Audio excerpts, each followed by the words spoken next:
Okay.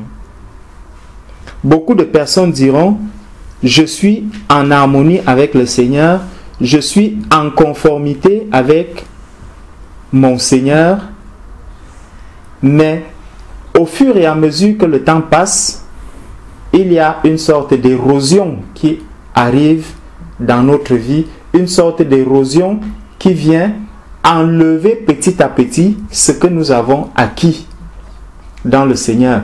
Et au final, nous arriverons avec, au bout, nous arriverons croyant encore que nous sommes toujours cette terre fertile qui est en train de produire des bons fruits, mais à la fin, nous risquons de nous retrouver avec une terre déjà stérile et nous risquons d'être surpris lorsque, à la rencontre du Seigneur, il nous dira « Je ne vous ai jamais connu ». Donc, nous devons faire très attention chaque jour où nous prions pour ceux qui ne sont pas encore sauvés. Nous devons toujours remettre notre sujet entre les mains du Seigneur afin que le Seigneur continue de nous fortifier, qu'il continue de nous éclairer, qu'il continue de nous amener à la maturité spirituelle. Parce que tant que nous ne sommes pas encore matures spirituellement, nous serons toujours emportés par tout vent de doctrine, nous serons toujours ballottés à gauche à droite sans vraiment regarder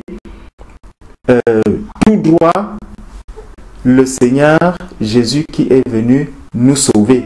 Or, nous savons que pour peu de choses, nous pouvons nous égarer. Il suffit de peu de choses pour que nous tombons dans la tentation du malin. Et nous savons que le Seigneur a horreur d'une chose, c'est du péché.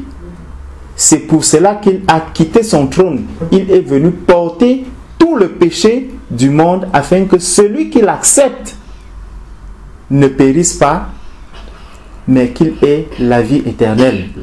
Et nous savons que généralement, il y a certains outils avec lesquels le péché joue très facilement.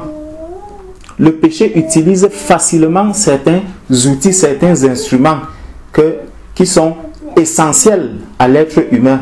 Et parmi ces instruments que le péché utilise, il y a la parole. Il y a nos pensées, il y a les actes que nous posons. Or, nous savons que avant d'agir, nous avons déjà eu la pensée, nous avons réfléchi et là, nous tombons maintenant dans l'action. Mais beaucoup de personnes dans le monde, lorsque vous allez leur dire, vous allez leur demander, est-ce que tu crois que tu es sauvé? Il va te dire, oui, je suis sauvé parce que moi je ne vole pas, moi je n'ai jamais tué, moi je ne cherche pas les femmes d'autrui, moi je ne fais pas la fornication, moi je ne fais pas ceci, moi je ne fais pas cela. Mais il est difficile lorsque vous demandez à quelqu'un, est-ce que vous n'avez jamais menti? Là, la personne commence à réfléchir un tout petit peu. Or, nous savons bien que les menteurs n'hériteront pas le royaume des cieux. Donc, le malin utilise beaucoup nos bouches. Le malin utilise beaucoup notre langue. Le malin utilise beaucoup la parole pour nous faire tomber à la tentation. Et c'est pour cela que le Seigneur nous demande toujours de faire très attention à tout ce qui sort de notre bouche. Nous savons que le Seigneur, lorsqu'il a créé toutes choses ont été créées par la parole, autant pour moi. Et nous savons que au travers de cette parole, seule une parole qui sort de la bouche, nous pouvons détruire tout un peuple. Juste au travers d'une parole qui sort de notre bouche, nous pouvons créer une guerre. Nous pouvons détruire toute une nation. De la même manière, cette parole qui peut sortir de notre bouche peut rendre une personne heureuse. Une parole qui sort de notre bouche peut également rendre quelqu'un malheureux.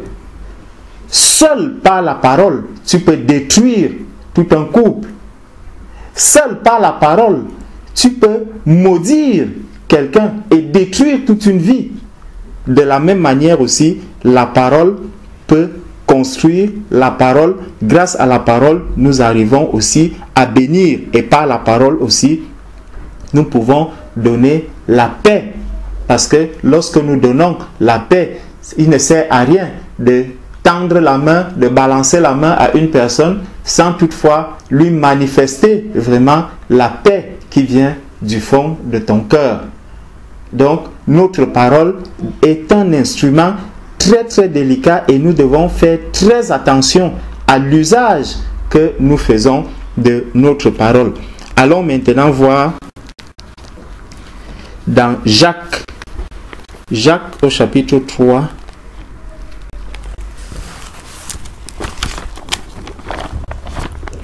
Jacques chapitre 3.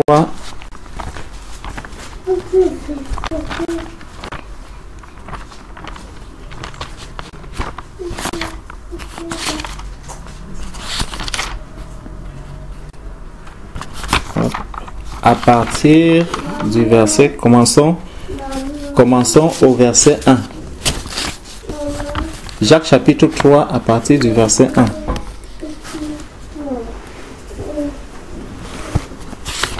Nous dit: mes frères, qu'il n'y ait pas plusieurs maîtres parmi vous, sachant que nous en recevrons une plus grande condamnation. Dans d'autres versions, je crois dans la version Louis II, il est dit qu'il n'y ait pas beaucoup de personnes qui enseignent la parole parce que elles seront plus sévèrement jugées. Donc, seulement à cause de cet instrument qui est la parole, parce que lorsque on enseigne, on utilise la parole, nous utilisons la langue, nous utilisons cet instrument pour transmettre un message au peuple. Et c'est pour cela que tout à l'heure, lorsque nous étions en train de prier, nous avons prié pour ces personnes qui ont reçu un message qui était faux, un message qui n'était pas le vrai message du salut, un message qui était détourné de la vérité. Et ces personnes, elles seront sévèrement jugées parce qu'elles ont égaré le peuple du Seigneur. Elles ont égaré ces personnes qui devaient entendre le vrai message, mais qui se sont retrouvées en dehors de la vérité.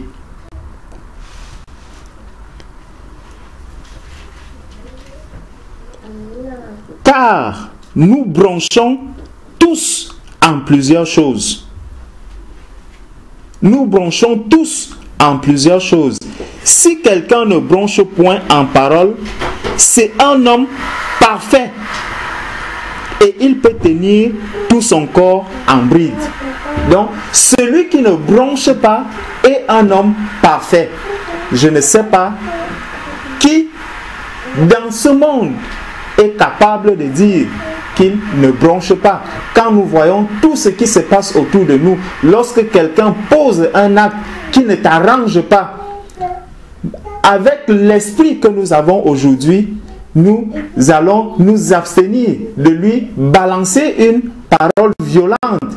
Mais intérieurement, tu vas commencer à ruminer. Tu vas commencer à parler à l'intérieur de ton cœur.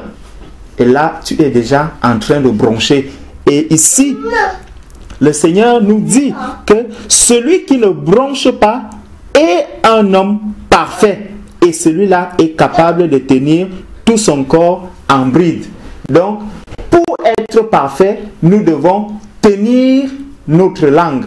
Pour être parfait, nous devons nous abstenir de broncher. Nous devons faire très attention à notre parole. Nous mettons, comme vous savez, des morts dans la bouche des chevaux afin qu'ils nous obéissent et par là nous menons ça et là tout leur corps. Vous voyez aussi les navires, quelque grands qu'ils soient, et quoique poussés par des vents violents, ils sont menés de côté à d'autres avec un petit gouvernail selon la volonté de celui qui les gouverne. Donc, les navires se baladent, les navires vont, quoique poussés par des vents violents, ils sont menés de côté à d'autres avec un petit gouvernail. Donc, il n'y a que ce petit gouvernail qui balade le navire d'un côté à un autre selon la volonté de celui qui le gouverne. Et ce petit gouvernail, c'est quoi? Ce petit gouvernail, c'est juste ce petit instrument qui se trouve à l'intérieur de notre bouche. Parce que lorsque quelqu'un utilise sa langue, il y a des personnes, lorsque celui-là te parle, tu es capable de faire, de dire que celui-ci, vraiment, c'est le bon Dieu qui est en train de me prêcher la parole. Alors que lorsque tu vas rentrer dans la profondeur de ce que cette personne est en train de dire, tu risques de trouver beaucoup de séduction, tu risques de trouver beaucoup de paroles qui ne sont pas vraiment tirées de la vérité, mais des paroles qui ont été transformées ou injectées juste pour soutirer quelque chose en toi. Ainsi, la langue est un petit membre et elle se vante de grandes choses. Considérez combien de bois un petit feu peut allumer. Donc, si nous prenons un petit feu, nous le mettons et nous mettons juste quelques petites feuilles dessus. Juste ce petit feu est capable d'embraser toute une forêt. Ce petit feu est capable d'embraser toute une forêt, alors qu'au départ, c'était un feu qu'on négligeait, c'est quelque chose qu'on pouvait négliger. C'est de la même manière que la langue agit en nous. Donc, seule la petite, la petite parole qui peut sortir de notre bouche, le petit instrument qui est la langue, cette petite flamme qu'elle peut avancer, peut embraser toute une forêt, elle peut détruire tout un peuple, elle peut détruire toute une assemblée seulement avec la langue. Et ça, il y a des personnes qui sont devenues experts en langue. Lorsque nous voyons un peu, même dans le monde, lorsque nous rentrons dans le monde, nous voyons le rôle que jouent les journalistes dans le monde.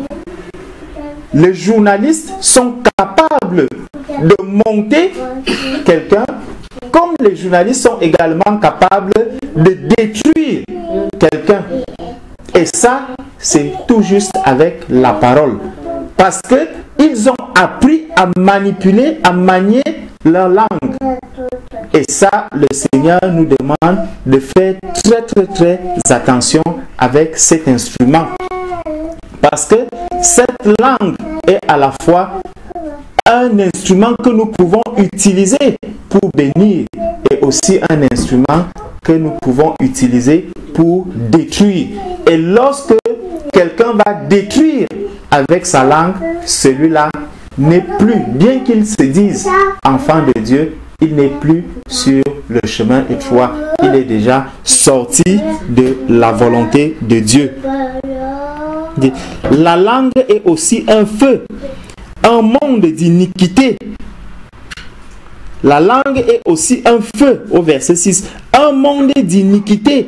La langue est posée entre nos membres d'une manière qu'elle souille tout le corps. Donc, la langue est posée à un endroit qui lui donne la possibilité de souiller tout le corps dès lors que cette langue est mal utilisée. Lorsque nous utilisons mal notre langue, elle est capable de souiller tout notre corps. Elle est un monde, on dit bien un monde d'iniquité. Un monde d'iniquité. La langue est posée entre les membres d'une manière qu'elle souille tout le corps. Elle enflamme tout le cours de notre vie et elle est enflammée du feu de la géhenne. La langue est enflammée du feu de la géhenne.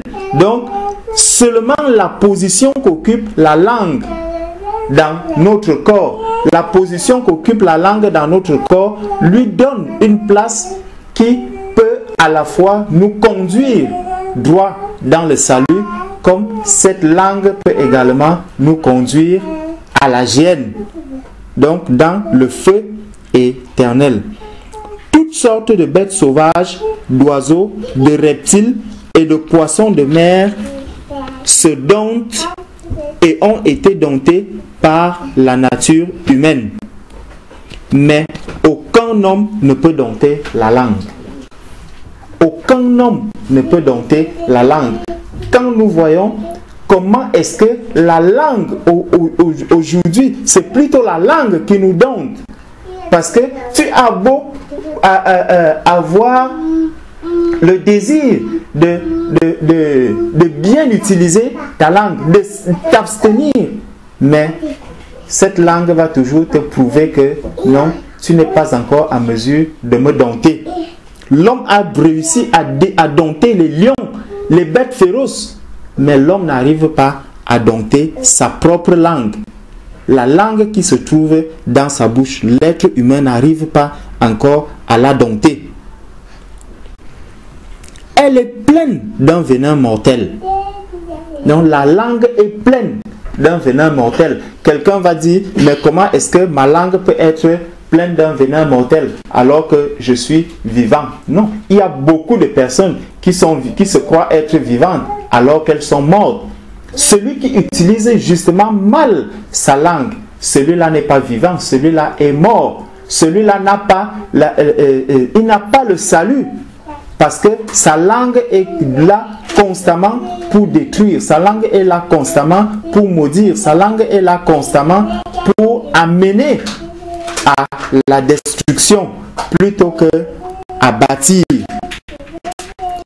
D'une même bouche sort la bénédiction et la malédiction. Il ne faut point, mes frères, que cela soit ainsi.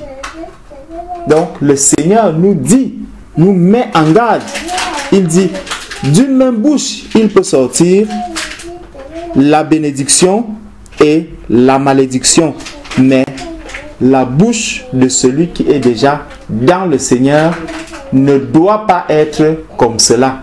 La bouche de celui qui est déjà dans le Seigneur, sa bouche doit uniquement sortir une seule parole. C'est la bénédiction. Nous sommes appelés à bénir. Nous sommes appelés à construire. Nous sommes appelés à bâtir. De notre bouche ne doit sortir aucune parole mauvaise. De notre bouche ne doit sortir aucune parole qui entraîne la destruction. Une fontaine jette-t-elle par une même ouverture de l'eau douce et de l'eau amère? Mes frères, un figuier peut-il porter des olives ou une vigne des figues? Ainsi, aucune fontaine ne peut jeter de l'eau salée et de l'eau douce. Donc, notre langue doit vraiment nous conduire à manifester cet amour vis-à-vis de notre prochain, à manifester cette solidarité, cette fraternité les uns envers les autres. Nous ne devons pas utiliser notre langue comme les hommes du monde. Et pour parler, nous utilisons beaucoup cette langue. Et cette langue qui est un objet souillé lorsque nous parlons. Parfois, on se demande à voir quelqu'un qui se dit déjà enfant de Dieu, à voir un enfant de Dieu, un chrétien converti. Mais quand on voit ce qui sort, les paroles qui sortent de sa bouche, on se demande, est-ce que celui-ci a vraiment mesuré la portée des paroles qui peuvent sortir de sa bouche? N'oublions pas, nous sommes désormais le temple du Seigneur. Et le Seigneur est venu pour apporter le salut. C'est pour ça qu'il dit que Dieu a tant aimé le monde, afin que quiconque croit en lui ne périsse point. Donc, ce que nous sommes aujourd'hui, nous sommes des paroles, des personnes qui ne sont plus appelées à souhaiter même la mort d'une personne, mais que cette personne ait la vie éternelle. C'est pour cela que Christ est venu mourir. Et nous savons que nous sommes les disciples de Christ. Nous sommes les ambassadeurs de Christ. Donc ce que Christ a fait, l'apôtre Paul a dit, soyez mes imitateurs comme je le suis de Christ. Nous aussi, soyons ces véritables ambassadeurs de Christ. Soyons ces véritables disciples de Christ. Soyons ces véritables instruments que Christ utilise pour sauver le monde. Le Seigneur a appelé chacun de nous et lorsqu'il nous a mis dans son église, il a dit, il a confié à chacun de nous une tâche précise.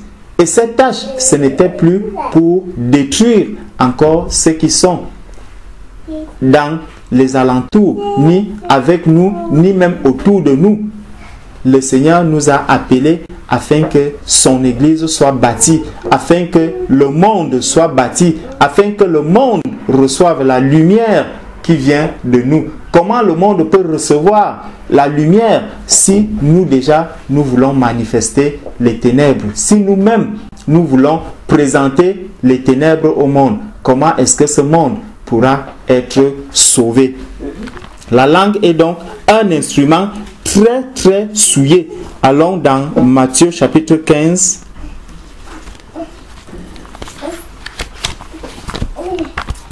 Matthieu chapitre 15.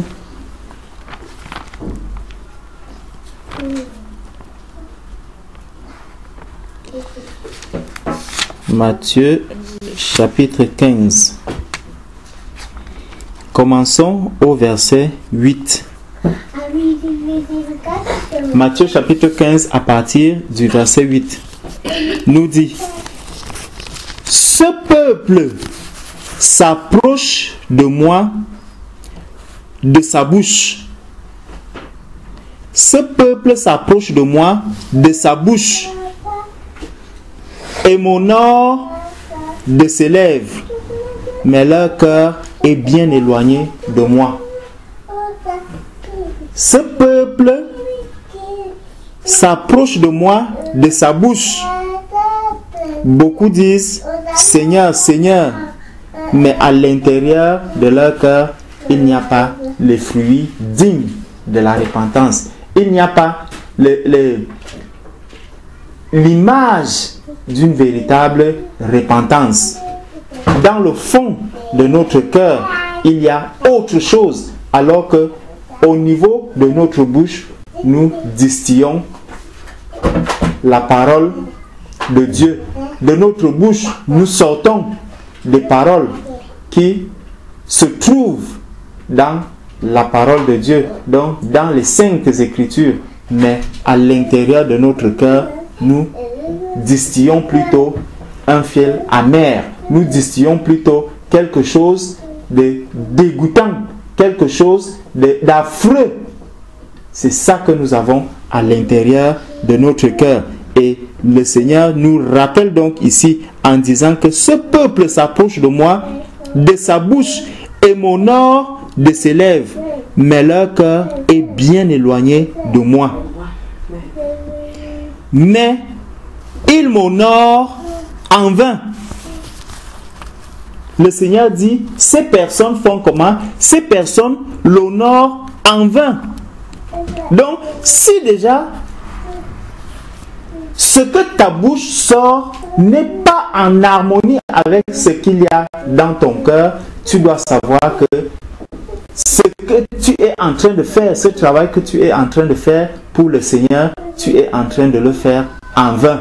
Donc, lorsque je vais sortir une parole de ma bouche, il faudrait que cette parole soit déjà en accord avec ce qui est à l'intérieur de mon corps, de mon cœur. Donc, lorsque je vais dire « Jésus, je t'aime »,« Seigneur, je t'aime », que mon cœur soit également convaincu que vraiment cette parole qui sort de ma bouche est une parole sincère, que c'est une parole de foi que j'ai sorti de cette bouche. Parce que le Seigneur dit, celui qui sort une parole autre que celle qui a déjà été formée dans son cœur, celui-là l'honore en vain. Celui-là est éloigné de lui. Dit, mais il m'honore en vain en enseignant des doctrines qui ne sont que des commandements d'hommes. Donc, ils ne sortent que des paroles pour plaire un peu aux hommes, pour plaire à ceux qui sont autour de nous. Or, nous savons que lorsque je suis devant des êtres humains, je dois plutôt chercher à plaire au Seigneur. Je dois plutôt chercher à plaire à Dieu. De sorte que lorsque je vais me retrouver dans une assemblée, lorsque je vais me retrouver dans un milieu, lorsque je vais me retrouver dans un travail, que je sois capable de dire ce que ces personnes sont en train de faire n'est pas conforme à la parole de Dieu. Et bien que cela puisse me coûter quelque chose, je m'abstiens de le faire. Je m'abstiens d'agir.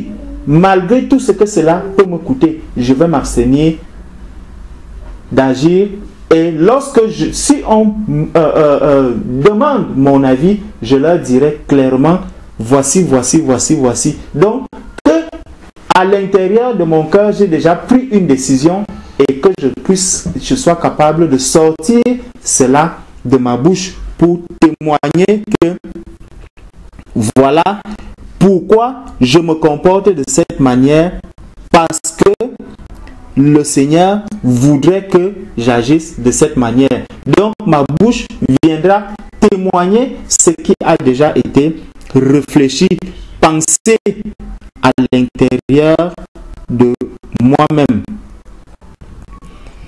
Et ayant appelé le peuple, il leur dit, écoutez et comprenez ceci.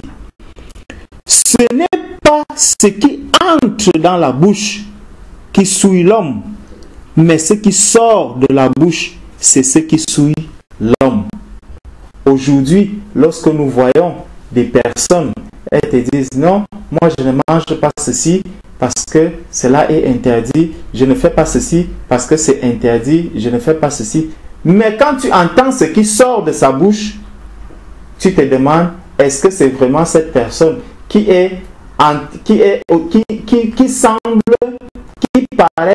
veut paraître autant minutieuse dans le respect des lois, dans le respect des commandements. C'est cette personne qui est en train de sortir une telle parole de sa bouche. Tu tombes des nues. Et ça, c'est très très fréquent au milieu des enfants de Dieu. Et nous devons faire très attention à ce genre de choses. Lorsque nous sommes appelés déjà enfants de Dieu, lorsque nous sommes déjà appelés chrétiens, le monde regarde ce que nous faisons. Nos frères regardent ce que nous faisons. Nos sœurs regardent ce que nous faisons. Tous ceux qui sont autour de nous regardent ce que nous faisons. Nous sommes devenus le miroir et nos paroles doivent être en harmonie avec la volonté de Dieu. Nos paroles doivent être en accord avec la volonté de Dieu. Si quelqu'un sort une parole qui n'est pas digne de celle d'un enfant de Dieu, nous devons commencer à nous poser des questions. Nous devons même au besoin prier pour cette personne afin que le Seigneur lui-même se révèle à elle. Parce que d'habitude, lorsque nous voyons quelqu'un qui tient un certain langage et qu'on l'amène à un droit chemin, lorsqu'on veut l'amener à la raison, la personne se braque et elle se dit non, vous avez l'Esprit Saint, moi aussi j'ai l'Esprit Saint, n'est-ce pas? Le Seigneur a chassé les vendeurs qui étaient dans le temple, donc le Seigneur aussi était capable de s'attrister. Or nous savons que Jésus n'a jamais péché. Jésus n'a jamais péché. Mais lorsque toi tu sors une parole qui n'est pas digne de celle d'un enfant de Dieu, tu es rentré dans le péché. Et dès que tu es entré dans le péché, tu es sorti de la volonté de Dieu. Il faut te repentir immédiatement. Parce que si à ce moment précis, l'enlèvement arrive, tu serais en dehors, tu serais en train de circuler sur un chemin parallèle à celui de Jésus. Tu serais en train de servir plutôt l'autre, croyant que tu es en train de servir l'Éternel. Dit, ce n'est pas ce qui entre dans la bouche qui souille l'homme, mais ce qui sort de la bouche, c'est ce qui souille l'homme. Alors ses disciples, s'approchant, lui dirent: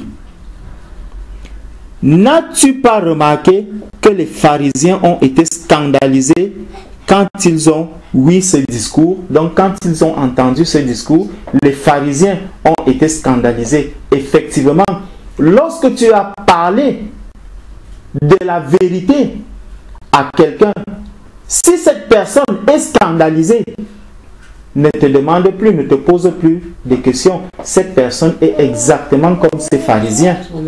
Parce que lorsque l'on t'amène à la vérité, lorsqu'on parle de la vérité à côté d'un enfant de Dieu, le véritable enfant de Dieu doit baisser sa tête, prier et demander pardon au Seigneur pour l'acte qu'il vient de poser. Mais s'il s'enorgueillit, celui-là n'est plus digne de Christ. Celui-là n'a plus l'approbation de Christ. Il n'est plus différent des pharisiens. Nous savons que le Seigneur, lorsqu'il parlait aux pharisiens, il leur parlait toujours en parabole. Mais lorsque le Seigneur avait à leur dire, il ne passait pas par quatre chemins. Il leur disait la vérité. Que cette vérité plaise ou pas, nous devons dire cette vérité à nos frères et à nos sœurs lorsqu'elles sont en erreur. Et ce n'est que de cette manière que nous pourrons les corriger. Parce que le souhait de chaque frère ou de chaque sœur doit être amener l'autre, celui qui est à côté de lui, vers le droit chemin. Pour que nous cheminons, nous sommes tous appelés à cheminer ensemble et à aller sur le droit chemin pour que nous puissions obtenir la couronne que le Seigneur nous a prévue. Mais il leur répondit: toute plante que mon Père céleste n'a point plantée sera déracinée. Donc si il y a une plante que le Seigneur lui-même n'a pas plantée, cette plante doit être déracinée. Donc s'il y a quelque chose qui sort de la bouche d'un enfant de Dieu, cela doit être déraciné, cela doit être anéanti, cela doit être mis à découvert. S'il y a quelque chose qui n'honore pas le Seigneur au milieu de nous, nous devons dénoncer cela. Nous devons le mettre à nu pour que le corps du Christ soit saint. Parce que le Seigneur dit que ceux qui sont à lui sont saints, comme lui-même, il est saint. Donc nous sommes devenus des enfants de Dieu, nous sommes devenus des co-héritiers du royaume. Il n'y a aucune souillure qui n'entrera dans le royaume des cieux. Donc dès qu'il y a une plante qui est déjà là, qui se trouve au milieu des enfants de Dieu, cette plante doit être enlevée, elle doit être déracinée. Il n'a même pas dit ici couper, il n'a pas dit couper, il a dit cette plante doit être déracinée. Donc qu'il n'y ait même plus la moindre trace, qu'il n'y ait plus la moindre trace de cette plante. Donc s'il y a une parole qui est sortie, il faut vraiment veiller à ce que la vérité, et rien que la vérité, soit prêchée au milieu des enfants de Dieu. Quand nous voyons un peu comment beaucoup de personnes qui enseignent la parole de Dieu aujourd'hui se comportent, ils sont plutôt tournés vers la protection des brebis qui sont avec elles. Vous pouvez protéger les brebis comment? En les introduisant dans l'erreur. Vous savez bien, dans plusieurs assemblées, on sait qu'il y a des mots qui ne doivent pas être acceptés dans le corps du Christ. Mais les pasteurs sont au courant, les dirigeants sont au courant, mais ils ne disent rien, tout simplement parce que ils se disent, si nous dénonçons ces choses, ces brebis vont s'en aller, ces brebis vont fuir. Alors, il faut protéger les brebis. Dieu est amour, Dieu nous aime, nous allons tous être sauvés. Comment est-ce que ces brebis pourront être sauvées si vous ne leur dites pas la vérité? Si de votre bouche, il sort maintenant une eau amère, une eau qui ne peut pas donner le salut, une eau qui n'est pas douce, comment est-ce que les brebis du Seigneur pourront être sauvées? Ces brebis vont être détournées, ces brebis vont être plutôt utilisées par le malin. Et beaucoup de personnes aujourd'hui sont en train de protéger pas mal de fidèles. Ils sont en train de protéger pas mal de personnes qui sont autour d'elles. Parce qu'il va te dire, ça a été très difficile pour moi d'arriver à avoir ce nombre de personnes dans notre assemblée. Ça a été très difficile d'arriver à obtenir tel nombre de personnes. Est-ce que c'est vraiment le nombre qui compte? Est-ce que c'est vraiment le nombre qui compte? Lorsque la sœur priait tout à l'heure, elle a rappelé que la parabole de la brebis perdue, lorsqu'il y a une seule brebis qui est perdue, le Seigneur va se tourner vers cette brebis pour aller la chercher. Ce n'est pas deux, c'est une seule. Combien de fois donc autant de brebis que toi tu es en train de perdre? Tout simplement parce que tu dis, non, il faut que je les protège. Tu vas les protéger plus que qui? C'est Christ lui-même qui protège ses enfants. C'est Christ qui bâtit son église. Personne ne bâtit l'église du Seigneur. Et ça pose un réel problème parce que toutes ces choses, lorsque les hommes dans ce monde comprendront que tout ce qu'on peut appeler église à gauche, à droite, est vide de sens en dehors de la seule église de Christ. Lorsque les gens comprendront ce principe, beaucoup d'âmes vont être sauvées. Parce qu'aujourd'hui, beaucoup sont dans des statistiques, beaucoup sont en train dans des comptabilités pour chercher le nombre de fidèles. Alors il faut encore lancer l'évangélisation à cet endroit, il faut encore faire ceci, tout simplement pour amener ces personnes dans des camps de concentration, comme un frère a l'habitude de dire.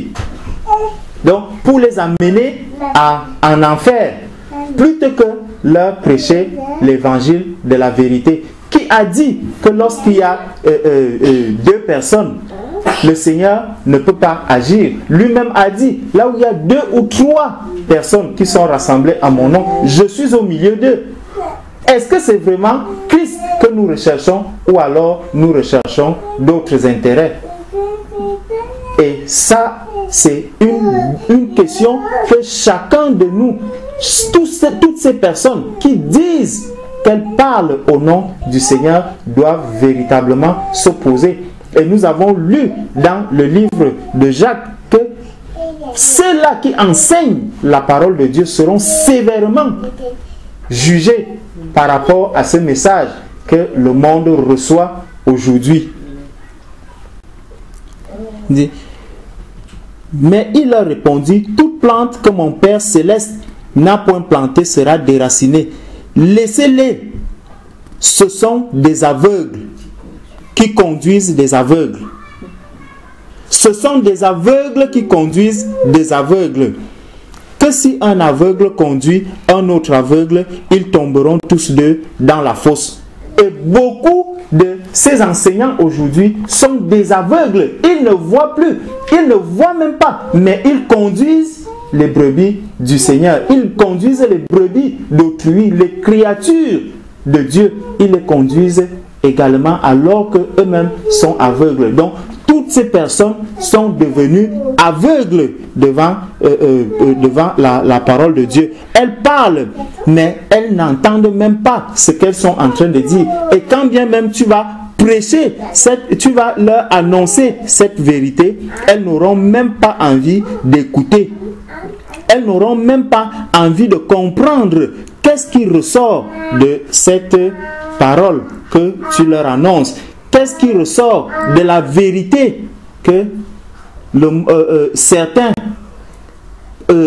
prêchent dans le monde? Parce que il y a un bon nombre qui arrivent encore à sortir du lot. Il y a un bon nombre qui arrive encore à sortir la vraie parole. Une parole non intéressée. Parce que lorsque nous disons que nous sommes des serviteurs inutiles pour le Seigneur, celui qui sert le Seigneur d'un cœur sincère, il va en sachant que voici le travail que le Seigneur m'a donné. Et ce n'est que de mon Seigneur que j'attends une récompense. Je n'attends aucune récompense d'un être humain. Donc, même si nous nous retrouvons à deux, avançons. C'est l'œuvre du Seigneur que nous sommes en train d'accomplir.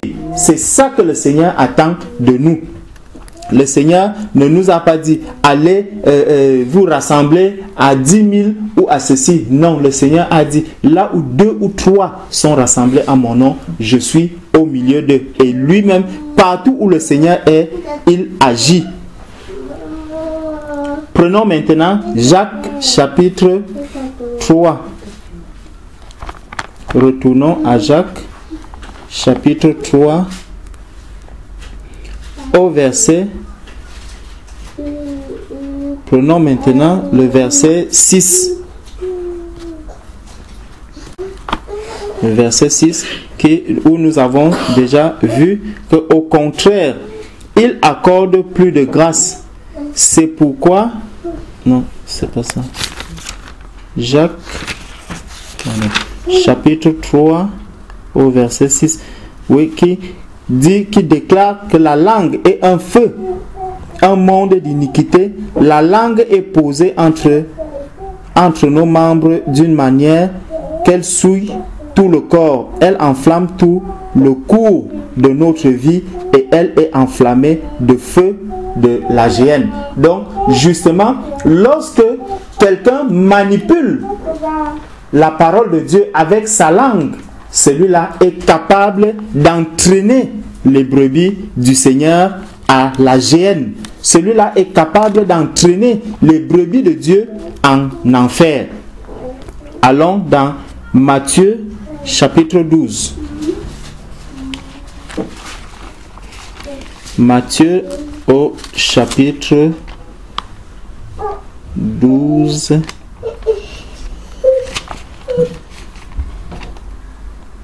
Matthieu chapitre 12, commençons au verset 35.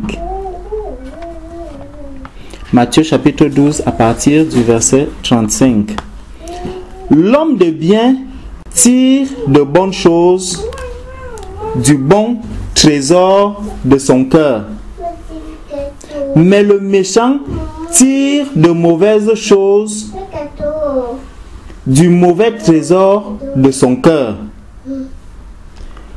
Or, je vous dis que les hommes rendront compte au jour du jugement de toutes les paroles vaines qu'ils auront dites. Les hommes rendront compte au jour du Seigneur de toutes les paroles vaines qu'ils auront dites. Donc, lorsque nous sortons une parole, de notre bouche, faisons très très attention, parce que cette parole, au jour du jugement, cette parole va encore paraître devant nous. Et cette parole, le Seigneur va nous demander: pourquoi est-ce que tu as sorti une telle parole de ta bouche? Est-ce que vraiment tu étais digne de sortir une telle parole? Lorsque quelqu'un parle à un autre être humain, il lui parle comme s'il n'avait sans considération aucune, sans aucun respect. Est-ce que ça, c'est vraiment, on peut encore dire qu'il s'agit là d'un enfant de Dieu? Est-ce qu'on peut encore reconnaître au travers de cette personne vraiment l'image d'un serviteur de Dieu? Or, je vous dis que les hommes rendront compte au jour du jugement de toute parole vaine qu'ils auront dite. Car tu seras justifié par tes paroles, et par tes paroles tu seras condamné. Tu seras justifié par tes paroles, et par tes paroles tu seras condamné. Donc, lorsque quelqu'un sort une parole de sa bouche, qu'il sache déjà que tout à l'heure, je viens d'injurier telle personne. Donc, cette parole que je viens de sortir, je suis condamné au travers de cette parole. De la même manière, lorsque ma sœur m'appelle et qu'elle me dit: frère, sois béni. Ma sœur, toi aussi, sache que cette parole est aussi en train de te sauver. Parce que de notre bouche ne doit sortir que ce genre de parole. Car tu seras justifié par tes paroles, et par tes paroles tu seras condamné. Lorsqu'une parole sort de la bouche d'un enfant de Dieu, cette parole doit être pesée, elle doit être mesurée, elle doit être une parole de bénédiction. Aucune parole de malédiction ne doit sortir de la bouche d'un enfant de Dieu, d'un chrétien. C'est anormal, ça n'a pas de sens qu'un enfant de Dieu sorte une parole de malédiction, une parole de destruction, une parole qui n'a pas de sens. Elle ne devrait pas sortir de la bouche d'un enfant de Dieu. C'est que nous sommes là en train de faire couler de l'eau amère de cette source. Nous sommes devenus la source qui doit abreuver le mot à laquelle le monde doit venir s'abreuver. Mais lorsque de cette source coule déjà une eau amère, alors on ne peut plus discerner qui est du Seigneur et qui ne l'est pas. Mais justement, le discernement se situe aussi à ce niveau. Parce que quand nous entendons quelqu'un parler, quand nous entendons quelqu'un tenir un certain langage, nous savons que celui-ci fait attention, il tient sa langue. Celui-ci sait contrôler sa langue. Ce n'est pas contrôler sa langue dans le sens de la ruse, non, mais quelqu'un qui s'abstient de dire certaines choses, quelqu'un qui s'abstient de tenir un certain langage vis-à-vis des autres personnes. Celui-là, nous comprenons immédiatement que lui, il est différent des autres, qu'il a reçu un certain dépôt, qu'il a quelque chose qui le différencie du restant des hommes. Alors, quelques-uns des scribes et des pharisiens lui dirent: Maître, nous voudrions te voir faire quelques miracles. Mais lui répondant, leur dit: La race méchante et adultère demande un miracle, mais il ne lui en sera accordé aucun autre que celui des prophètes du prophète Jonas. Donc, lorsque le monde aujourd'hui agit, le monde veut plus chercher quoi? Il veut plus chercher les miracles. Souvenons-nous, lorsque le Seigneur avait parlé lorsque le Seigneur avait demandé, avait dit au peuple qui le suivait, après avoir donné à manger à ce peuple, et qui leur a dit que celui qui ne mangera pas mon corps et qui ne boira pas mon sang, celui-là ne pourra pas avoir la vie. Mais les gens ils étaient étonnés, alors que c'est la vérité. C'est la vérité. Donc, ce que l'homme veut voir, ce que l'homme veut suivre aujourd'hui, c'est le miracle, c'est le bonheur.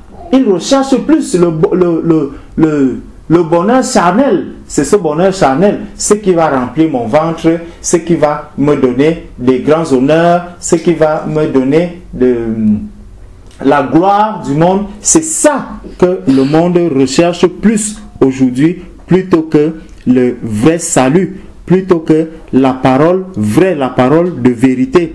Et ça, le Seigneur nous demande de faire très très attention. Allons maintenant voir dans Ésaïe au chapitre 5.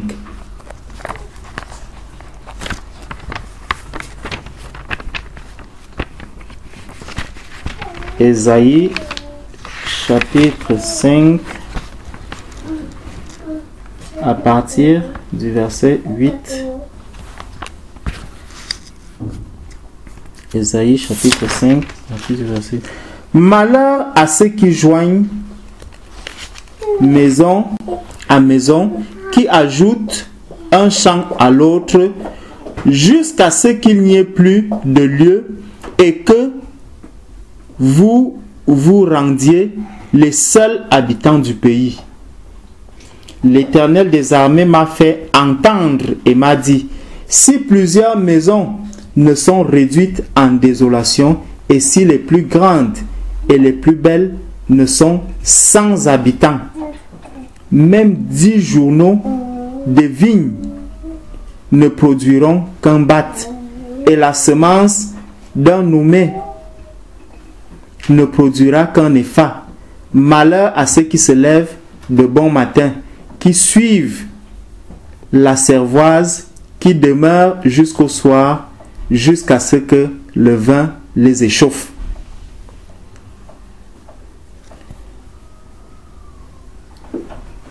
La harpe, le luth, le tambour, la flûte et le vin sont dans leur festin.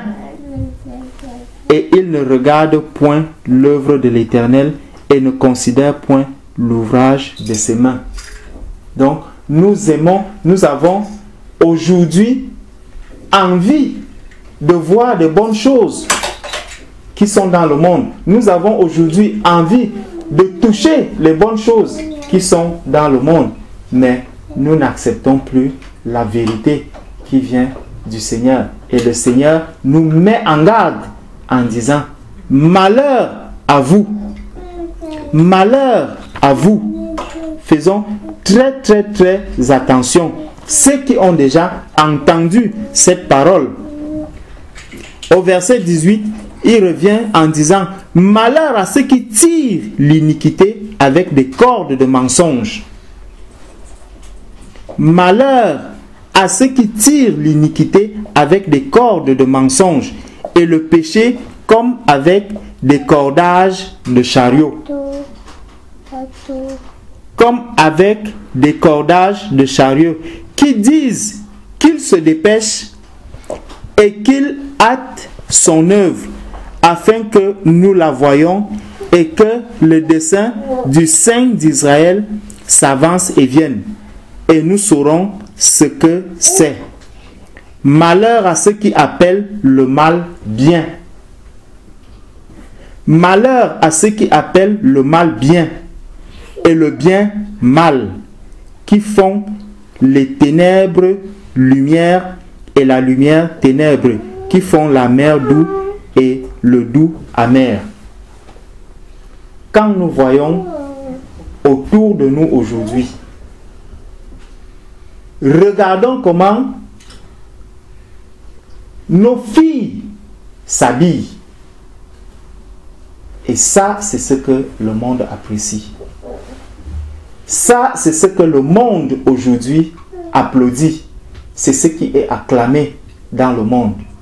Regardez comment les êtres humains ont déjà du mépris vis-à-vis des autorités. Lorsque quelqu'un parle à une autorité, tu te demandes, est-ce que celui-ci sait que cette autorité est venue de Dieu? Toute autorité vient de Dieu. Lorsque tu vas parler à une autorité, au travers de ce langage, on reconnaîtra que celui-ci est en train de faire couler une eau amère. Que ce n'est plus une eau douce qui est en train de couler. Lorsque nous nous retrouvons avec des personnes qui n'ont pas encore rencontré le Seigneur et que nous tenons un certain langage, nous devons nous poser des questions. Est-ce que vraiment la vérité du Seigneur est encore en moi? Est-ce que j'ai encore le dépôt que le Seigneur a déposé dans ma vie? Aujourd'hui, ce qui est mauvais s'appelle bien. Ce qui est mal, on l'appelle bien. Quand nous regardons autour de nous des personnes qui s'enrichissent en détournant, on se dit, voilà ce qui est bien. On apprécie bien ces richesses, on apprécie bien tout ce que ces personnes ont fait, mais alors que c'est le mal. Le mal aujourd'hui est regardé d'un bon œil. Et quand on voit un peu comment des personnes, des jeunes aujourd'hui aspirent à ce mode de vie, on se demande véritablement vers quel monde est-ce que nous sommes. Heureusement, ceux qui ont l'Esprit de Dieu en eux et qui sont de l'Écriture, nous savons que nous sommes à la fin des temps. Le Seigneur nous a prévenus de ces choses. Il nous a dit que les hommes seront amoureux, ils seront égoïstes, ils auront l'amour de l'argent. Tout le monde aujourd'hui est à la course vers l'argent. Et que faisons-nous du salut? Pensons-nous un jour que nous allons nous retrouver devant le Seigneur? Pensons-nous un jour que nous aurons des comptes à rendre à Dieu? Les gens ont tourné leur cœur à la vérité. Ils se sont adonnés au mensonge. Tout homme aujourd'hui cherche à mentir pour vivre bien. Tout homme aujourd'hui cherche à gagner au détriment des autres. Est-ce que ça c'est encore bien? Mais beaucoup trouvent que c'est le bien. Alors le bien aujourd'hui est appelé mal. Et le mal, on commence à l'appeler bien. Quand nous allons voir des personnes qui vivent avec le strict minimum, avec juste l'essentiel, quand le Seigneur nous dit que seule la nourriture et le vêtement nous suffit. Mais lorsque j'arrive chez quelqu'un, je ne vois pas le bling bling, je commence à me demander, mais est-ce que celui-ci est vraiment béni de l'Éternel? Est-ce que ça c'est vraiment un enfant de Dieu? Je sais que Dieu a tout. Si Dieu veut donner une grande maison à quelqu'un, c'est d'abord à son enfant qu'il doit la donner. Si quelqu'un a besoin de ceci, c'est d'abord à son enfant. Mais oui, le Seigneur m'a donné ce qui est plus important. Il m'a donné le salut. Il m'a donné le salut. Mais celui qui n'a pas les yeux du Seigneur, celui-là verra que celui qui n'a pas ces choses que le monde apprécie est un malheureux. Il commence à appeler ce qui est bien mal. Et ce qui est mal, c'est ça qu'il va appeler bien.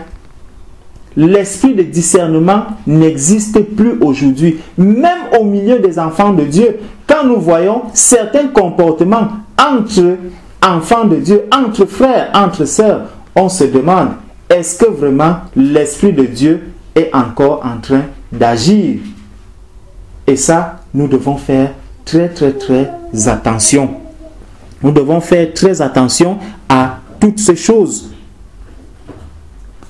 Malheur à ceux qui sont sages dans leur propre opinion et prudents en se considérant eux-mêmes. Donc lorsque quelqu'un a une opinion à donner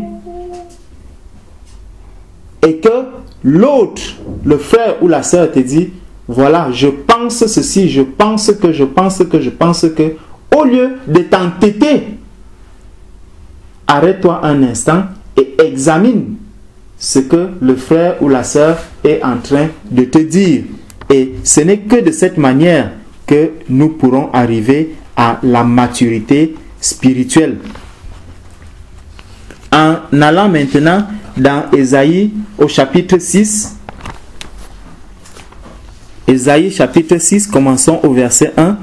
L'année de la mort du roi Osias, je vis le Seigneur séant sur un trône haut et élevé, et les pans de sa robe remplissaient le temple. Les séraphins se tenaient au-dessus de lui, et chacun d'eux avait 6 ailes. De 2, ils couvraient leur face, et de 2, ils couvraient leurs pieds, et de 2, ils volaient. Et ils se criaient l'un à l'autre et disaient, Saint, Saint, Saint est l'Éternel des armées, tout ce qui est dans toute la terre est sa gloire. Voilà la parole qui doit sortir de la bouche de quelqu'un qui est déjà dans les lieux célestes. Aujourd'hui, nous sommes assis dans les lieux célestes. Et ces paroles qui sortent ici, c'est quoi? Saint, Saint, Saint est l'Éternel des armées, tout ce qui est dans toute la terre est sa gloire. Nous sommes aujourd'hui appelés constamment à louer le Seigneur, constamment à glorifier le Seigneur, constamment à remercier le Seigneur, à dire au Seigneur, vraiment, grande est notre joie de savoir que tu nous as sauvés, que tu nous as amenés à la paix, que tu nous as amenés à la liberté, que tu nous as amenés au salut. Nous devons tenir ce langage de joie. Nous devons tenir ce langage d'amour. Nous devons tenir ce langage de respect vis-à-vis de notre Seigneur. Parce que le monde aujourd'hui n'a plus de respect pour notre Seigneur. Le monde aujourd'hui n'a plus de respect, de tenue vis-à-vis du Seigneur. Quand tu entends quelqu'un tenir un langage à propos de Dieu, à propos de Jésus-Christ, le Sauveur, tu tombes la bouche ouverte. Tu te demandes dans quel monde est-ce que nous sommes? Est-ce encore le monde qui a été créé par le Seigneur? Et les poteaux avec les linteaux et les seuils furent ébranlés par la voix de celui qui criait, et la maison fut remplie de fumée. Alors je dis, malheur à moi, parce que je me suis tué. Parce que je suis un homme souillé de lèvres, et que je demeure parmi un peuple qui est aussi souillé de lèvres. Et mes yeux ont vu le roi, l'Éternel des armées. Malheur à moi. Pourquoi? Parce que j'ai des lèvres souillées. Malheur à moi, parce que j'ai des lèvres souillées. Si Ésaïe, nous connaissons l'amour qu'il avait pour le Seigneur. Et justement, plus loin, nous allons voir comment le Seigneur vient maintenant l'appeler, comment le Seigneur l'appelle par la suite et veut l'utiliser. Et ça nous montre que celui qui aujourd'hui a cette bouche qui est souillée, celui-là peut également devenir un serviteur fidèle de Dieu. Parce que le Seigneur, c'est lui qui est capable de changer le cœur mauvais en un cœur saint. C'est lui qui est capable de transformer l'être humain. C'est lui qui amène l'homme à la perfection. Lorsque Ésaïe crie « Malheur à moi », ça c'est déjà un cri de repentance. Ça c'est déjà un cri de quelqu'un qui cherche la vérité. Ça c'est le cri de quelqu'un qui cherche déjà la voie. Parce qu'il s'est dit, imaginez un seul instant, quelqu'un tu te retrouves dans un tunnel et tu vois la fumée devant toi. Tu vas crier, oh Seigneur. Il a dit, malheur à moi si je fonce dans cette fumée. La seule chose que tu chercheras à faire, c'est garer ton véhicule et chercher comment tu peux t'en échapper. Et c'est ça que Ésaïe est en train de faire ici. Et lorsque quelqu'un entend cette parole et qu'il dise, malheur à moi, j'ai des lèvres souillées. Malheur à moi, je vis dans un monde où les personnes ont les lèvres souillées. Alors qu'est-ce que tu as à faire? C'est que je dois maintenant commencer à contrôler ma langue. Je dois commencer à contrôler ce qui sort de ma bouche. Je dois commencer à contrôler la parole que va distiller ma bouche. Et ça va m'amener maintenant à rencontrer véritablement le bon chemin, à rencontrer le Seigneur. Parce que si déjà je ne me rends pas compte du fait qu'il y a un malheur, il y a un malheur de ce que ma bouche, mes lèvres soient souillées, tant que je ne me suis pas rendu compte de cela, je ne peux pas, mes yeux ne peuvent pas s'ouvrir. C'est comme en revenant sur l'exemple de quelqu'un qui est au tunnel, tant que tu n'as pas encore vu la fumée, tu vas continuer à foncer. Et celui maintenant qui a vu la fumée et qui continue de foncer, celui-là, il lui manque quelque chose. Il lui manque quelque chose. Ça veut dire qu'il ne sait pas discerner la fumée, un tunnel rempli de fumée et un tunnel qui est sans fumée. Et celui-là doit encore faire un véritable apprentissage. Il lui manque encore quelque chose pour vraiment savoir comment se mettre se protéger lorsque le tunnel est dans une situation délicate.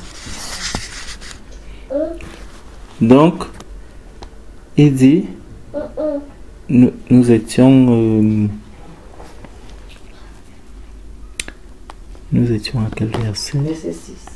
Nous étions au verset 6, voilà. Mais l'un des séraphins vola vers moi, ayant dans sa main un charbon vif qu'il avait pris de dessus l'autel avec des pincettes.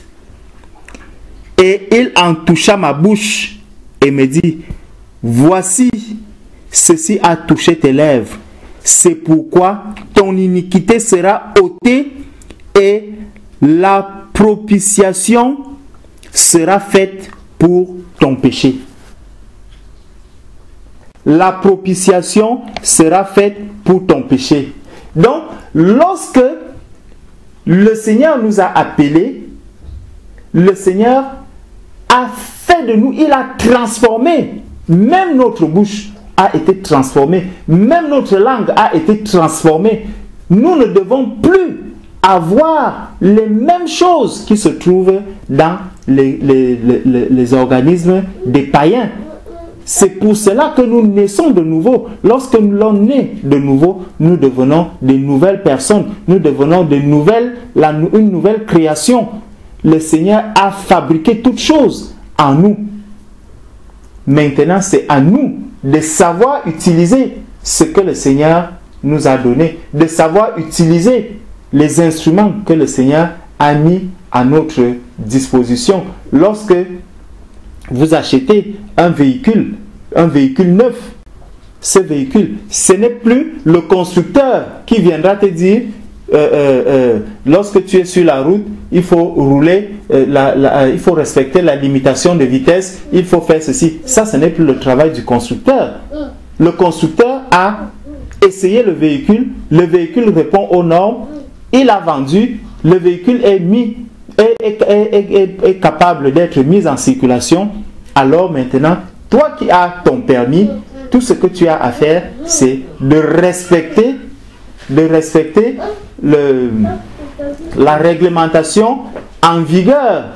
Donc le code de la route, c'est toi qui dois le respecter. Ce n'est plus au constructeur de venir te dire, oui, voilà, il faut respecter. Si par la suite, tu es flashé, la faute ne reviendra pas au constructeur. C'est toi qui as fait un mauvais usage du véhicule.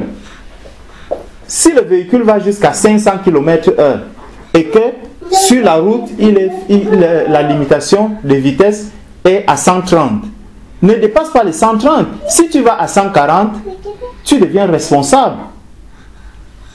Et c'est la même chose que le Seigneur a fait de nous. Lorsque le Seigneur nous a régénérés, lorsque le Seigneur nous a fait naître de nouveau, lorsque nous sommes nés de nouveau, le Seigneur a mis en chacun de nous des organes nouveaux, une nouvelle langue, une nouvelle tête, une nouvelle manière de penser, un nouveau cœur, des nouveaux pieds, des nouvelles jambes, une nouvelle face. Le monde va encore nous voir comme étant des vieilles personnes. Mais non, nous sommes déjà de nouvelles personnes. Nous sommes des hommes nouveaux. Nous sommes une nouvelle création. Le Seigneur a fabriqué de nouveaux êtres. Et ça, je dois le recevoir par la foi. Je dois accepter cela par la foi. Et si je n'accepte pas ça par la foi, il y aura toujours un problème dans ma vie. Tant que je ne réalise pas que je suis un être nouveau, j'aurai toujours des difficultés à avancer avec assurance. J'aurai toujours des difficultés à parvenir à la maturité spirituelle. Donc, le Seigneur nous amène donc à comprendre que tout ce qui se passe au milieu de nous, que tout ce que nous faisons lorsque nous sommes nés de nouveau est maintenant c'est à nous maintenant de savoir utiliser ces instruments nouveaux que le Seigneur nous a donnés. Lisons maintenant Jean chapitre 1.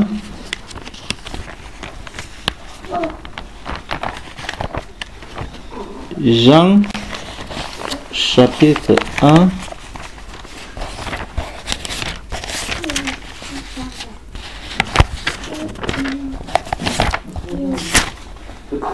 Jean chapitre 1 au verset, prenons à partir du verset le verset 29. Le lendemain, Jean vit Jésus qui venait à lui et il dit, voici l'agneau de Dieu qui ôte le péché du monde. Voici l'agneau de Dieu qui ôte le péché du monde. Donc, Jean a reconnu l'agneau de Dieu. Il a reconnu Jésus-Christ. Et il a reconnu que celui-ci, c'est celui-là même qui est capable d'ôter le péché du monde. Il n'y a personne d'autre. Et ça, lorsque je sors de telles paroles de ma bouche, c'est des paroles qui vont édifier les personnes qui sont en face de moi. Beaucoup de personnes, lorsque nous prions en disant, oui, il y a des personnes autour de nous qui ne connaissent pas Christ. Comment est-ce que nous présentons Christ à ces personnes? Quelle identité nous donnons à Christ? Lorsque je me présente à quelqu'un, la personne va d'abord regarder quoi? Elle me regarde d'abord moi-même. Oui, je suis un ambassadeur de Christ. Mais si la personne voit déjà en moi quelqu'un qui ne peut pas être un ambassadeur de Christ, mais plutôt un ambassadeur du monde, il y a déjà un problème.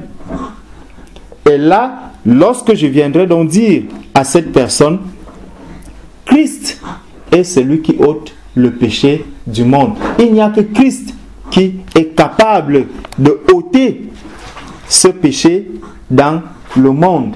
Et c'est ce Christ qui, lorsque il était à la croix, c'est ce Christ-là qui a dit que tout est quoi? Tout est déjà accompli. Et ça, nous le voyons dans Jean 19 au verset 30. Jean 19, verset 30, où Christ nous dit que tout est déjà accompli. Donc, même celui qui était hier dans la souffrance, le Seigneur a porté sa souffrance. Celui qui était hier dans la malédiction, le Seigneur a porté sa malédiction. Galates chapitre 3 verset 13. Celui qui était condamné hier, le Seigneur est venu porter sa condamnation. Celui qui était perdu hier, le Seigneur est venu lui donner le salut. Et il y avait là un vaisseau plein de vinaigre. Ils emplirent donc de vinaigre une éponge et ils mirent de l'hysope autour et la lui présentèrent à la bouche. Et quand Jésus eut pris le vinaigre, il dit, tout est accompli. Et baissant la tête, il rendit l'esprit. Donc, le Seigneur Jésus a dit que tout était déjà accompli. Toute la loi était déjà accomplie. Toute la condamnation que le monde avait est retombée sur lui. Donc, le monde désormais peut être libre à condition que lui-même le veuille. Si quelqu'un aujourd'hui peut encore dire que moi je ne peux pas être sauvé, c'est parce que lui-même ne veut pas être sauvé. Ce n'est pas à cause de Jésus-Christ. Jésus a dit que tout est accompli. Que quelqu'un ne vienne plus me dire que non, toi quand je te vois marcher là, tu n'es qu'une prostituée. Toi quand je te vois marcher là, tu n'es qu'un voleur. Toi quand je te vois marcher là, tu n'es qu'un brigand. Toi tu n'es qu'un tueur. Tu n'es que ceci. Tu ne peux pas être sauvé. C'est faux. Le Seigneur a dit tout est accompli. Si tu veux, tu peux être sauvé. Si tu entends la voix du Seigneur et que tu ouvres, tu tends ton oreille et tu l'ouvres ton cœur, le Seigneur a dit, j'entrerai chez toi et je souperai avec toi. Il n'a pas mis de condition. Il n'a pas dit, si tu entends ma voix et que tu es quelqu'un de juste. Il n'a pas dit, si tu es quelqu'un de juste, là j'entrerai. Non, il est venu pour les pécheurs. Il est venu pour ceux qui étaient perdus. Pour ceux qui étaient malades. Pour les brigands. Afin qu'ils aient quoi? Afin qu'ils aient le salut. Afin qu'ils soient sauvés. Afin qu'ils aient la paix. Afin qu'ils aient la liberté. C'est cette liberté que Christ est venu nous accorder. Pour ceux qui étaient abandonnés. Même pour les personnes qui étaient abandonnées, tout a été accompli. Le Seigneur leur a apporté un consolateur. Lorsque Jésus criait, mon Dieu, pourquoi m'as-tu abandonné? Il a accompli cela. Il a donné la paix, le consolateur à ceux qui étaient déjà abandonnés, qui étaient abandonnés du monde. Le Seigneur a prononcé cette parole étant déjà sur la croix.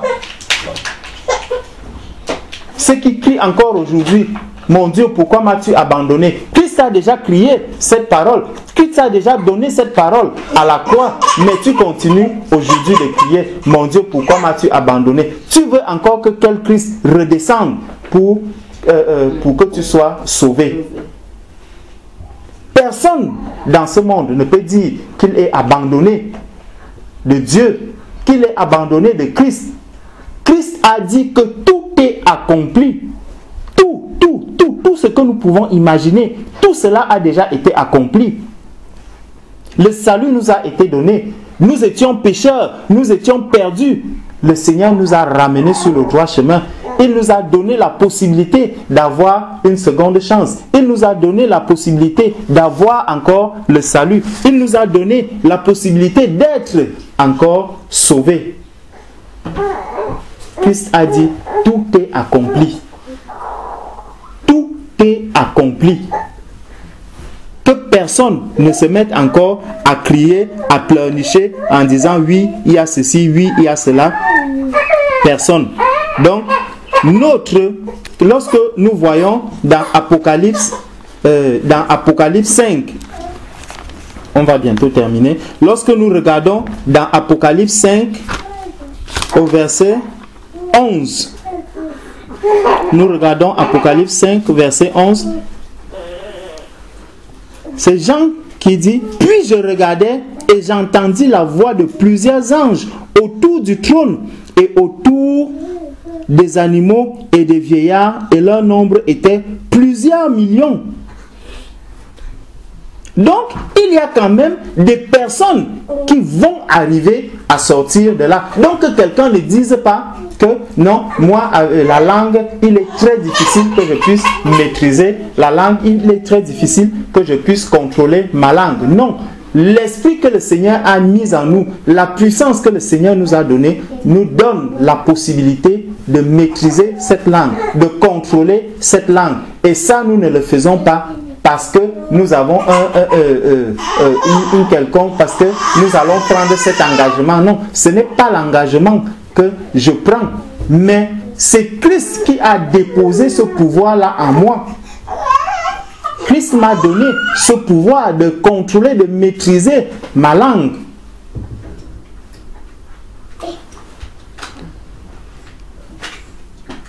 Il disait à haute voix, l'agneau qui a été immolé est digne de recevoir la puissance, les richesses, la sagesse, la force, l'honneur, la gloire et la louange.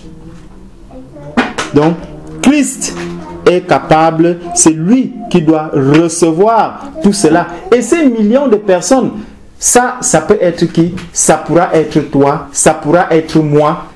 Parce que ces choses que le Seigneur montre à Jean dans Apocalypse, c'est les merveilles du ciel. Pour qui? Pour ceux qui sont déjà sauvés. Pour ceux qui seront sauvés, voilà ce que nous allons crier. Voilà le langage que nous allons tenir devant lorsque nous serons dans le ciel avec notre Père. Donc, nous allons encore faire usage de notre langue. Nous allons encore faire usage de notre parole. Et comment tu iras donc parler là-bas si ici déjà, sur cette terre, tu n'arrives pas encore à tenir ce langage? Tu n'arrives pas encore à glorifier le Seigneur. Penses-tu que c'est là-haut que tu pourras le faire? Commence l'apprentissage maintenant.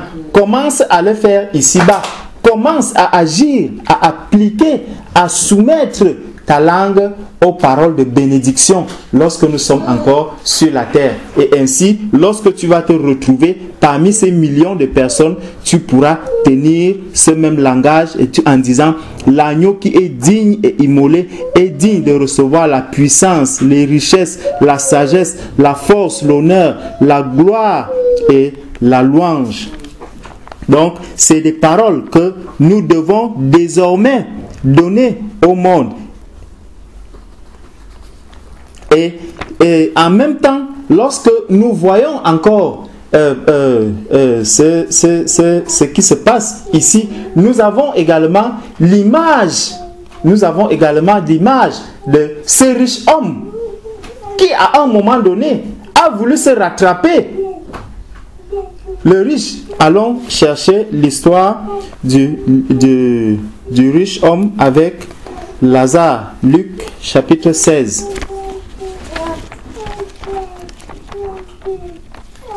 Luc au chapitre 16.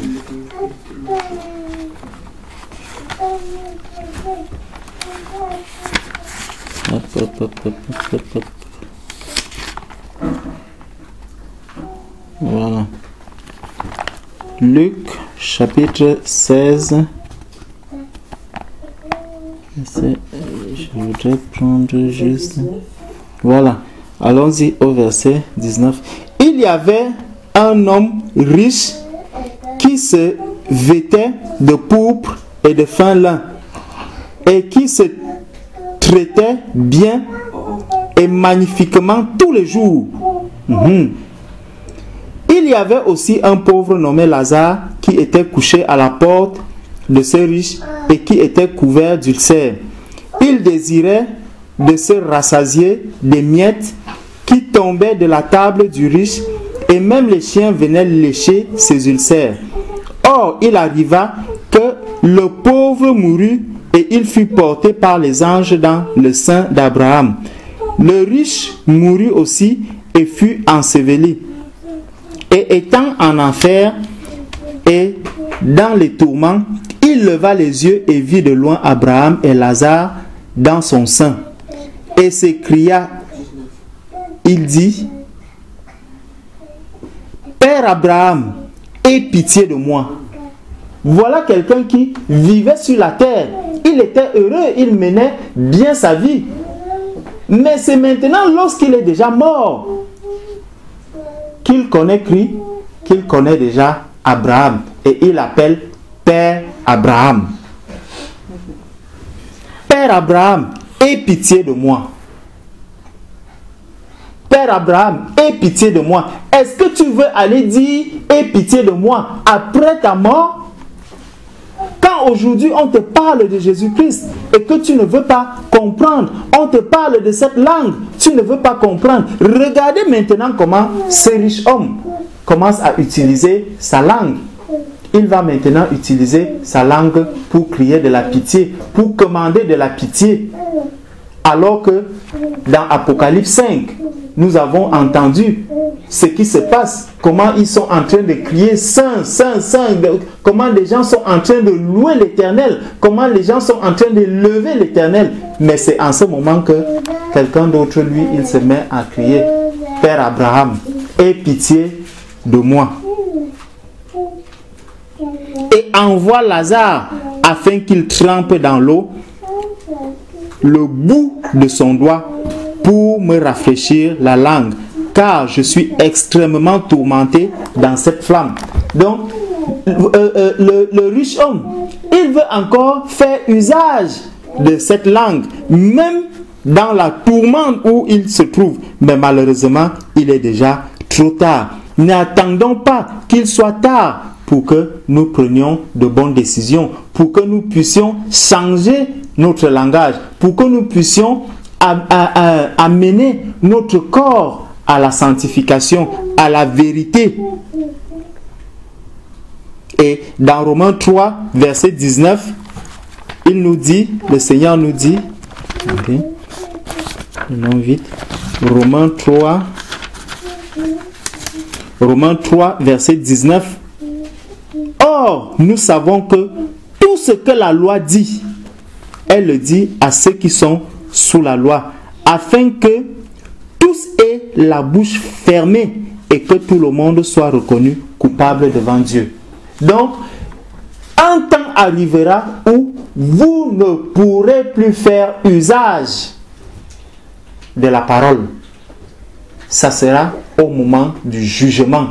Toute bouche sera fermée. Personne ne pourra encore ouvrir sa bouche pour dire oui, je vais me justifier. Pourquoi est-ce que j'avais parlé de cette manière? Pourquoi est-ce que j'avais dit cette chose? Pourquoi est-ce que j'avais renié Jésus? Pourquoi est-ce que j'avais fait ceci? Non, il sera déjà trop tard. Dans Romains, l'épître de Paul aux Romains, nous le lisons clairement. Donc, en allant maintenant, en retournant maintenant dans Ésaïe 55, Ésaïe 55,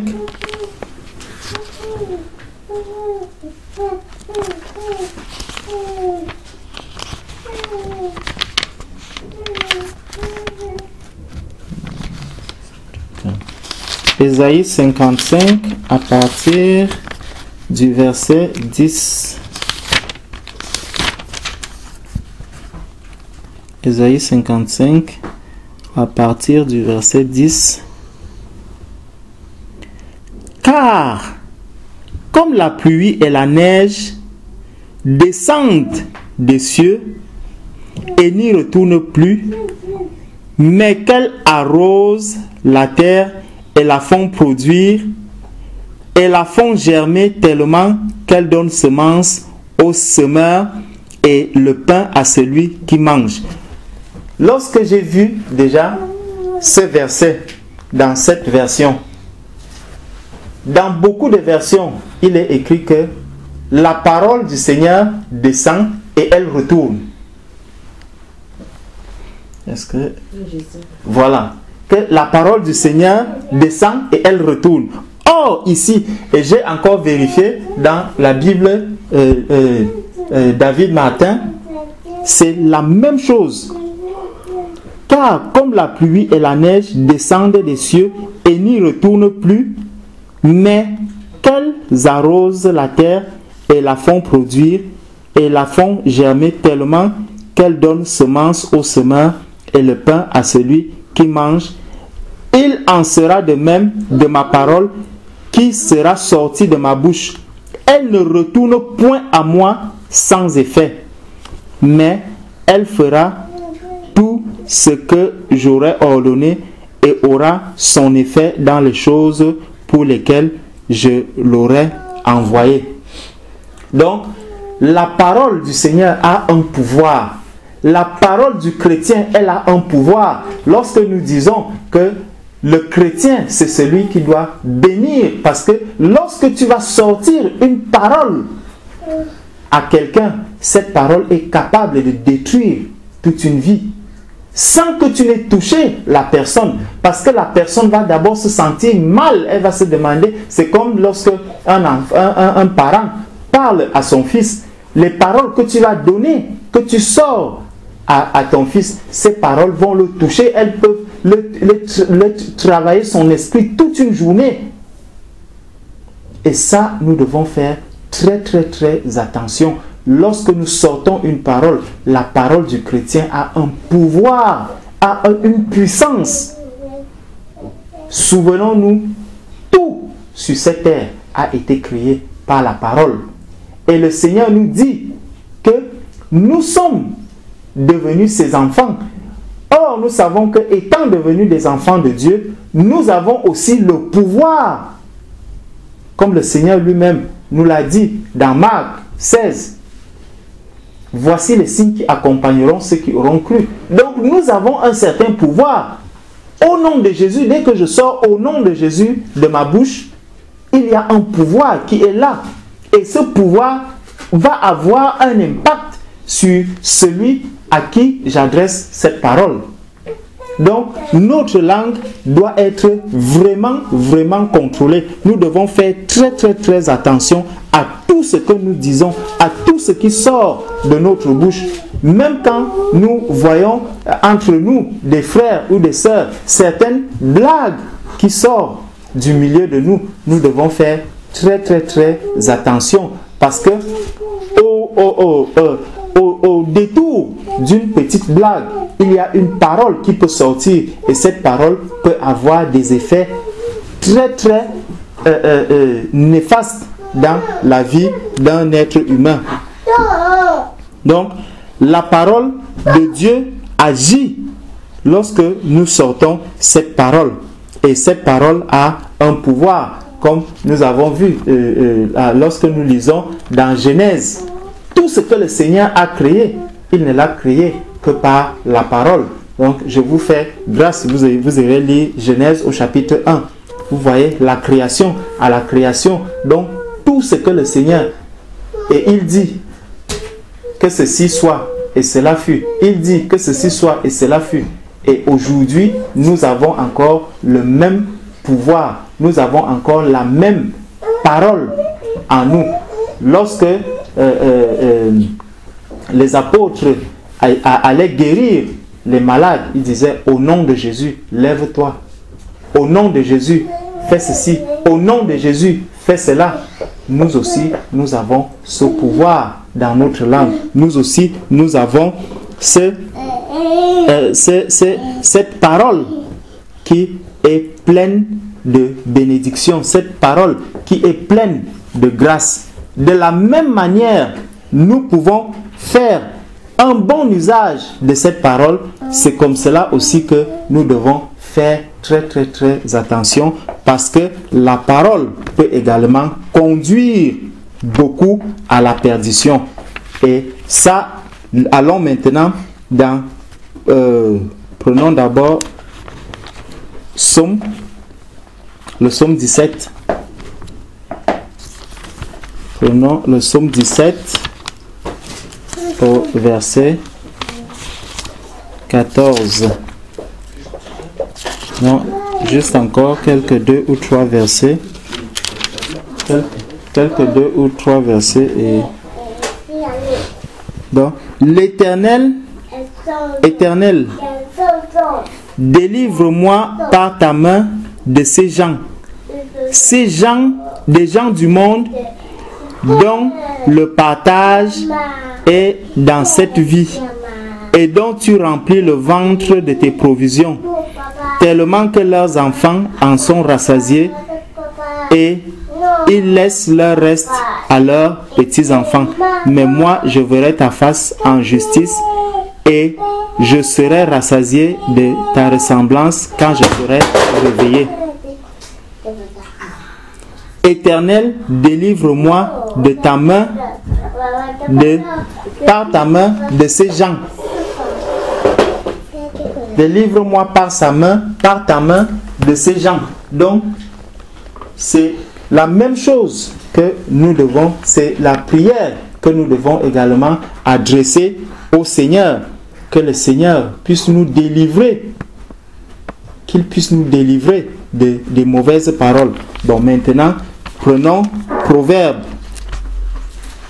Allons maintenant dans Proverbe au chapitre 21, verset 19.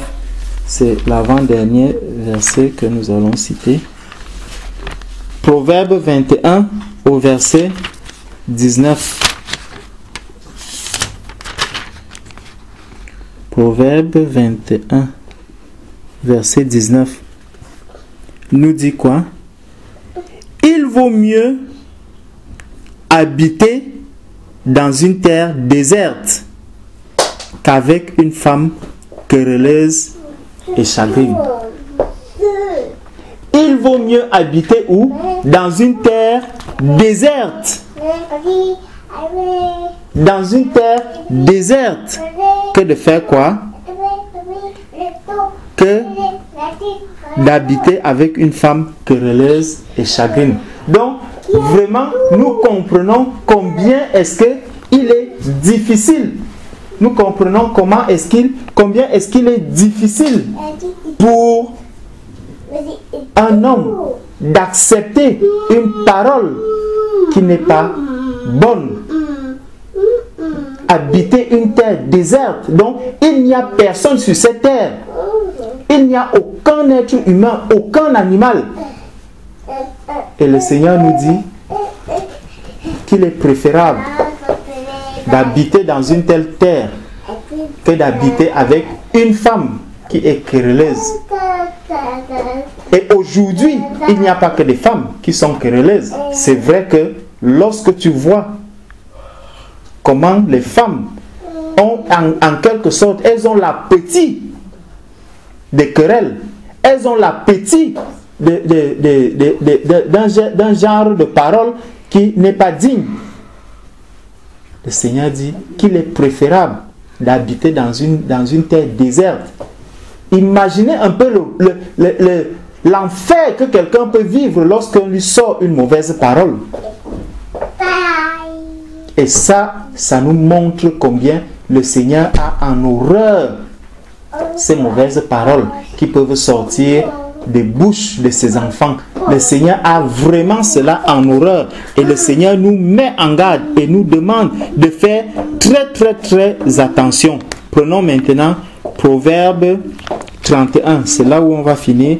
Proverbe 31 à partir du verset 8. Proverbe 31 à partir du verset 8 qui nous dit: quand la voix d'un homme est perverse, il s'égare. Donc, lorsqu'un homme a une voix perverse, cet homme fait quoi? Il s'égare. Oui. 31,8. 31. Ah, pardon. Excusez-moi. 31, verset 8.